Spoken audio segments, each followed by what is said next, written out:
Hello, hello, hello. This is for all 6 sections, whoever is asynchronous or just happen to miss class today, if they're in Mr. Dynan or my class, or if they're in Miss Georgie's class tomorrow and happen to miss out. So, in 10 minutes, I want to tell you guys this global issues, international relations essay, what it entails, as well as the schedule. So, there's 2 documents pertaining to this essay, and the first is just a general doc about what the assignment is, right? What is the goal? What is the task? And we'll talk about all this in a moment. The other document is a document you can fill out. So if you're in the other classes, it should be eventually here where you go to classwork. So this is for my students. You can see global issues comparison. If you click on the research portfolio, you should be able to then actually fill in the research portfolio as we go. This will be your investigation grade. Now, let's go ahead and get back to the slides. There we go. So let's talk about this assignment. So this assignment is ultimately in 2.5 weeks, you're going to sit down and write down a comparison essay. And it's quite IB aligned, right? It kind of connects into Glopo, it connects into history, it connects into economics.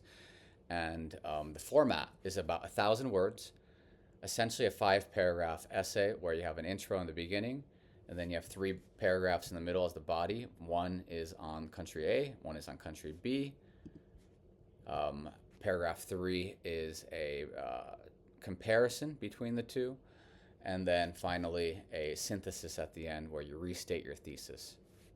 Now, the topics are very, very broad. There's actually 12 to choose from, whether it's climate change, freedom of the internet, nuclear weapons, human rights.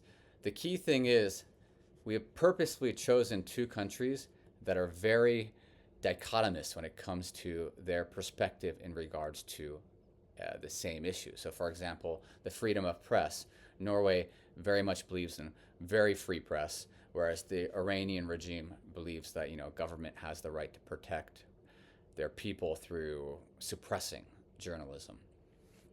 Another example would be, let's say, if we're looking at climate change, right? Sweden is like, hey, let's try to get net zero. They're very much like, let's have zero use of emissions, whereas China has a perspective that's like, well, a certain degree of pollution's fine, right? Because we need that in order to develop our countries. So yeah, what's nice is the topic has been chosen, or the list of topics and list of countries have been selected for you. Now what you need to do is pick your topic. And that is the task of day 1. Now, day 2, you're going to start the investigation. So the nice thing about teaching you guys now in your 4th semester is at this point, we shouldn't have to go into details about research expectations, right? You guys know what good sources are, what bad sources are. You guys know there's different tools to research and look for sources. And your job is to find 3 sources that you'll use. The 3 sources that you'll use, you'll write annotated bibliographies for all 3. You'll have some class time to write the first 1 or 2 and homework. That's essentially day number 2 overall, investigation day number 1. Now, day number 3, which is investigation day number 2, you're going to do something called perspective mapping. So there'll be more details on that once you actually get there. But what you're essentially going to do is you're going to utilize the 3 sources that you have written about. Oh, wait, I'm looking for the portfolio. There we go. You're going to look at these 3 sources and you're going to use them to essentially reiterate what is the country A's position and what is country B's position. That's day 3 overall and day 2 for the research. Then we get to day 3 overall, which is credibility check. And I just realized this, ignore this part. I need to fix this. You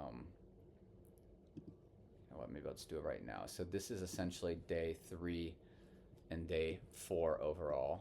So day 3 and day 4. So day 3, or sorry, day 4 and day 5, right? Day 4 and day 5. Day 4 is credibility check. So there's those sources that you have looked at, you've written annotated bibs on. What you'll do is you will fill out their credibility check. So you've done this before, right, with first semester. So that is day 4, and then day 5 is thesis drafting. So you're going to draft a thesis. So what exactly is the thesis? What is the primary idea of your essay? Then finally, this is day 6 essentially. Let's go ahead and put day 6 in just so it's more clear. This is essentially day 6. And what you're doing day 6 is you're writing a note card that is going to include things like quotes, statistics. I mean, really, you can include what you want, and it's essentially going to help you for day 7, which is the day of the test. Now, let's go over the rubrics. You're going to be evaluated on 3 things: communication, critical thinking, and investigation. So the day of the test, that's where we're looking at communication, right? We're looking at how are you presenting your argument. We're looking at the structure of your writing, your transition, essentially how you are communicating that information to us.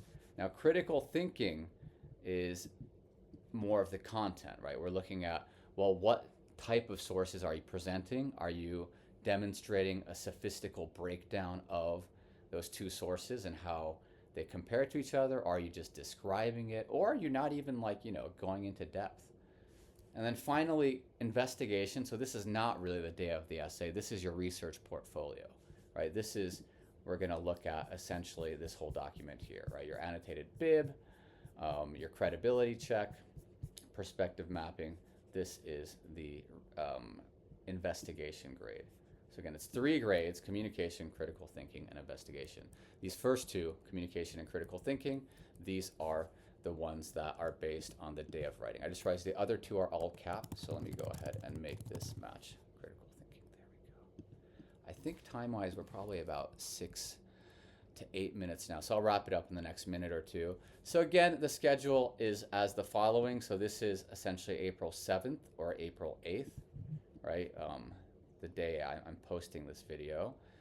And then the goal is day 7, which I think falls something like late April somewhere, like the 24th or something, is the essay in person. So we build up to it. Each of these days, there's usually some kind of lecture, whether it's directly related to this activity or the Cold War, right, which is the primary topic. But the reason we're doing this is we think it's really important that 2 things, right? One is inquiry, so that you actually pick a topic you're interested in. And 2 is that when it comes to Cold War, atomic bombs, etc., we're going to focus more on that in the MUN, right, where everyone is talking about the same issue, which is nuclear weapons. So yeah, this is an important page. I would recommend you to screenshot or just remember, right, slide 52.